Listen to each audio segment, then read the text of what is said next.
నేను సోనా. యష్ హీరోగా ప్రశాంత్ నీల్ దర్శకత్వంలో వచ్చిన కేజీఎఫ్ చిత్రం ఎంత ఘన విజయం సాధించిందో ప్రత్యేకంగా చెప్పనక్కర్లేదు.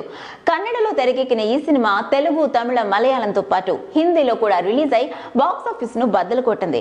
ఓ కన్నడ చిత్రం బాలీవుడ్ లో 50 కోట్లకు పైగా వసూలు చేయటం ఓ రికార్డ్ అయితే, కన్నడ చిత్రసీమలో తొలిసారి 100 కోట్ల మార్కెట్ ను అందుకున్న చిత్రంగా మరో రికార్డు కొట్టింది. ఇప్పుడు ఈ సినిమాకు సీక్వెల్ వస్తుంది.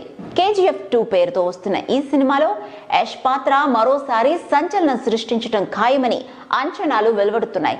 వాస్తవానికి ఈ సినిమాను 2 భాగాలుగా తెరకెక్కించాలని దర్శకుడు ప్రశాంత్ నీల్ ముందే నిర్ణయించుకున్నాడు. అందుకే కేజీఎఫ్ కు చాప్టర్ 1 అని ట్యాగ్ లైన్ ఇచ్చాడు. ఇప్పుడు తెరకెక్కుతున్నది చాప్టర్ 2. అయితే కేజీఎఫ్ పార్ట్ 1 తో పాటే సెకండ్ పార్ట్ కు అవసరమైన కొన్ని సన్నివేశాలను కూడా కొంత భాగం షూట్ చేశారు. కేజీఎఫ్ 2 లో మరికొందరు నటీనటులను తీసుకోవడంతో లేటెస్ట్ షెడ్యూల్ కోసం ఏర్పాట్లు చేస్తున్నారు. ఈ సినిమా ఏప్రిల్లో సెట్స్ మీదకి వెళ్లనుంది. ఆశ్చర్యం కలిగించే విషయం ఏమిటంటే కేజీఎఫ్ 2 లో Bollywood senior hero Sanjay Dutt role కనీవిని ఎరుగని రీతిలో ఎంతో పవర్ఫుల్ గా ఉంటుందట.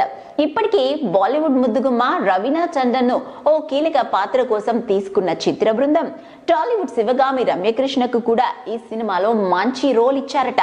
కేజీఎఫ్ చాప్టర్ 1 లో అదిరిపోయే రోల్ చేసిన రవిశంకర్ కు మళ్ళీ సెకండ్ పార్ట్ లో కూడా ఛాన్స్ ఇచ్చిన సంజయ్ దత్ కోసం ఆయన పాత్రను కొంచెం స్లో చేసినట్లు సమాచారం. కేజీఎఫ్ సినిమా మొత్తం యాష్ పైనే నడుస్తుంది. కానీ ఈసారి యష్ కు తోడు సంజయ్ దత్ కూడా ఉంటాడని, ఇద్దరి పాత్రలతో థియేటర్లు దద్దరిల్లిపోవడం ఖాయమని టాక్ వినిపిస్తోంది.